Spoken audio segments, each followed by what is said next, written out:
Boss. Manati, hari ikintu utazi kuri uriya muhungu. Dekisi, witonde ku mafaranga yanjye. Oze. Tugenda hanze tuvugana. Ntabwo turaho.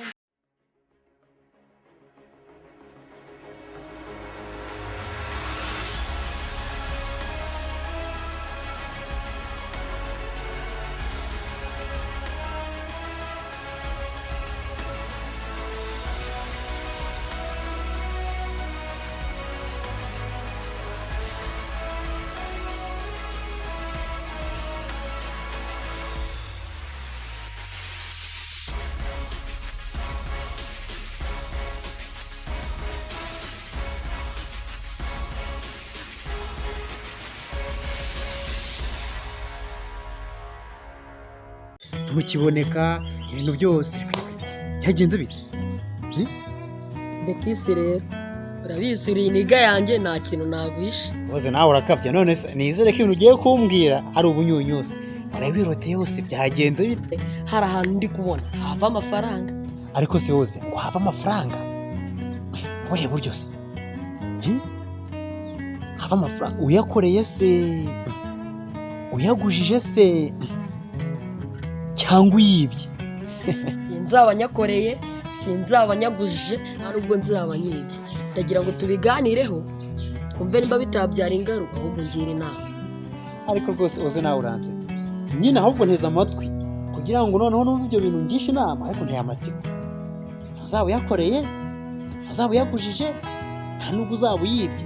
Ubwo se ahantu hasigayemo aho ngo hagati aho ngo amafaranga ashobora kuba yava ni hehe? Nanjye mfite amatsiko nteza amatwi ngaho mbwira. Hari umugore ushaka inzu yo gukodesha kandi wakayikodesheje ntawe uhari.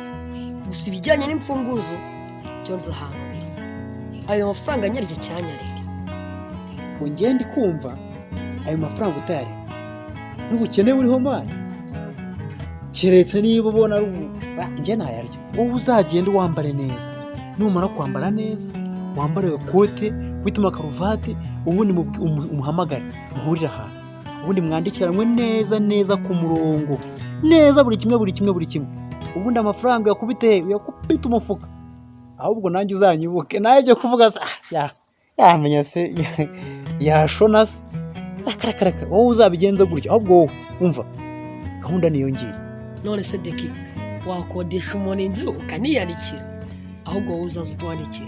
Gusa icyo nzakora wowe genda ubipange neza utegure neza umunsi muzaba mwapanze mwamaze kuzuza neza njye uzambwire nzaza kwandikira. Nta kibazo ngiye byantera nta kibazo na kimwe. Amafaranga uyafate ungurira akantu nare ahubwo akira umunsi n'uwo nguwo sawa.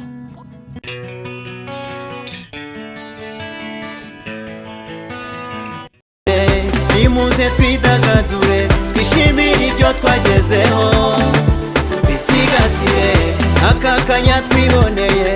nimuze twishyire hamwe dutekereze icyo twakora dutere imbere. nyine none se bane bro nyine usanze ndi muri siporo hano ntabwo mamenyereye gusa nabonye hari karitsiye nziza kabisa. Ina niho iwanyu? Iyi karitsiye rero hano niho iwacu. Hano ruguru aho ureba haraguru y'icyo giti uri kureba niho mu rugo ntabwo ari kure. Ubundi urabona ko mba ndibereye mu kazi kanjye mba ndimo ndahira kugira ngo ndebe ko inka zarara ziriye. Urabona ko mfite umufuka n'akayuya nyine nawe urabibona nyine. Iyi karitsiye rero ikaritsiye nubwo nyirimo ariko ubundi umuntu witwa mama Nadia ajya tuba muri karitsiye. Uvuga ngo mama Nadia uwo nguwo niba atuye muri karitsiye ariko ashobora kuba ari hatuye kuko nyambitekereza. Hari umuntu ugize kumbwira ko iyi karitsiye ari yatuyemo. Ndamushaka hari ibintu mushakira hamenye byanshimisha cyane. Umva bro uzi kuri gushakira ibintu mu bindi. Ubu Nadia uvuga tubana mu rugo rumwe turara mu nzu imwe uretse ko buri butandukanye atari bumwe kubera ko ari mabuje. Naho umuntu Nadia uvuga ndamuzi rwose cyane. Nadia bamwitirira aba mu rugo wigize umubonaho ntaba mu rugo. Ndashaka kumenya amakuru nyayo. Ibyerekeye na Nadia byo nta makuru mbifiteho habe na gato kuko nadia kuva nanjye nahageze sindamubona pe. Kereka niba yarahabaga nkaza yaragiye, ariko ko aho igihe mpamaze uwo nadia uvuga sindamubona habe na rimwe. Numva bavuga gutyo nk'uko nawe uje umumbaza nk'uko mpamvu numva bamwitira ngo mama Nadia, mbyumva gutya ko sindamuca n'iryera n'iso yasinyiye. uraryamye uriryamiye None se buro Nadia baba kumbona bigutunguye, uwo Nadia uramuzi? Nadia, uwo Nadia ntabwo muzi, ariko ikintu ugiye kumfasha kuzagera muri rwa rugo kwibanga ryanjye nawe. Amafaranga yose ushaka ngenza yaguha, ariko uzamfashe ngere muri rwa rugo kwibanga, abaho ntibazabimenye, ntagezage n'umwe umenye ibyabaye.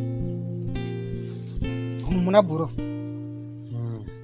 ibyo biro nzabigukorera kuko n'Imana impuje nawe. Yego, niba ari n'umuti ushaka kuhakura nzabikora uhagera, ariko nanjye ibyo nsezeranyije nyine nanjye uko uzabinkwa nanjye ko nzagukora gahunda zawe rwose uko uzishaka, uko uzitekereza zose ko ushaka ko bigenda nzabigukorera, kuko ntago nakifuza kubona uhora ubabaye kandi wenda hari ikibazo waba uhafite. Humura rwose. icyo bisaba rero ngiye urabona ko nari muri siporo, telefone ntago wajya muri siporo ujyanye telefone yasize mu rugo. Wowe ngiye guha nimero zanjye za telefone, wowe ugerageze wambipa wampamagara, noneho tuvugane, noneho dupange uburyo nzaza unandebera neza mu rugo. Ese ni hehe umuntu yakwihisha ntibazamubone, kuko bambuye umuti waba upfuye. Ariko igihe cyose batari bambona ngiye ndi hariya, indwara ndwaye izakira. Kuko ni ukuvuga ngo wowe ubimfashemo ubinkorere ku buryo ibintu byose tugenda tukabizingatira neza neza neza neza ku ibanga ryanjye nawe. Noneho ubwo ni ukuvuga ngo uzandebera mu rugo ahantu umuntu yakwihisha ntibazamubone. Ikindi kandi umenyere igihe uwo mama Nadia azaba ahuze, yaba aryamye yaba adahari, noneho ngewe nze ninjire mu rugo kugira ngo atazamenya igihe nahagereye. Byamfasha cyane Mu by'ukuri buro nomero ndazibonye, nta yindi numwe, reka njye njye kwahira inka z'abandi zitaburana. nta kibazo ngo ndagutegereje. Sawura mu kibugo nahe ntari ubwo nyine tuzapanga izindi deal. ntari ariko uzabinkore kandi uzabyiteho rwose, nta kibazo nzabikora kuko ubinsa. Sawa mwiriwe. None se uzi bimeze bite mani? shaho ni sawa kabisa. Eh, Umva mani, ubu rero wa mugore yaje reka mwa amafaranga. afite amafaranga mvuro yuzuye amafaranga. None se mwapanze ko turahurira he? Yego, ahubwo ubu yahageze. Yahageze. Tugende twandikira ngo tugipfire. Ubundi niwe naburaga. Yes. Tugende nari mani. Twagiye. Ubundi ngiye rwose nta kibazo ngiye nabigiramo. Ariko niba ari ahangaha nyine ubwo. Umva dikisi. Dore ngaha twageze aho tujya gukora. Umva bariye wiyumanganye. Kugira ngo hatagira umuntu ushora. Kugira ngo karashora. Turabura inama n'ibyo. Akashangiye gusa ngiye kunzi kuva na kera mani njye ntabwo hariya ntabwo twagiye aho. Nk'uko ubibona turanga turi abantu batatu. Ku bw'izo mpamvu ni gahunda tuziranyeho. Uyu nguyu ubona aradufasha nk'umwanditsi.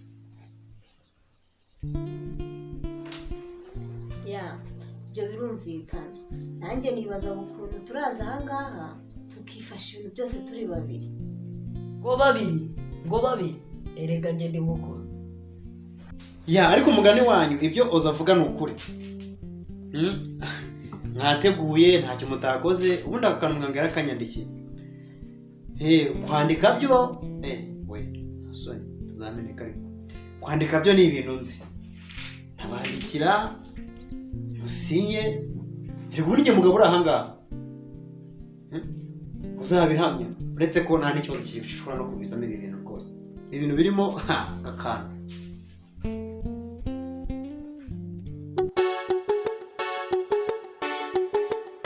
God loves Rwanda. The kiss. I'm sure.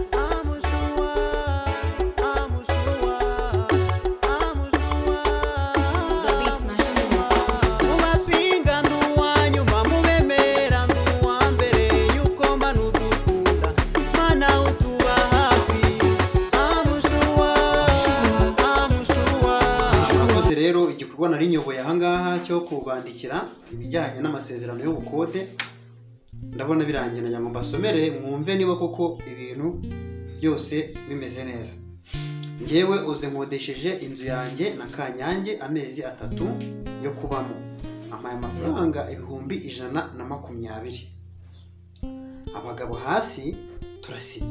Nagira ngo rero uze nguhereze urupapuro uruhereze Kanyange, barangiza ubundi asigaye nawe aguhereza iki amafaranga. Murakoze. Rero nk'uko bibona igikorwa twaturimo kirasoje. Nagira ngo mushyikirize urupapuro utazagera no gutera hejuru. Wowe uzagenda wambare neza, numara kwambara neza wambare kote wituma karuvati ubundi umuhamagara. rero urakoze cyane. Franga arimo bara urebe ko yuzuye, ariko nanjye nayabuze. Ubu gose ni gwanje harakabaho Fabrice na Nyirabuja. We twumvikane oze imikino yireke. Ushatse kuba kwinzu kodesha ari Fabrice na Nyirabuja? Dekisi witonde ku mafaranga yanjye. Oze tugenda nzu tuvugana.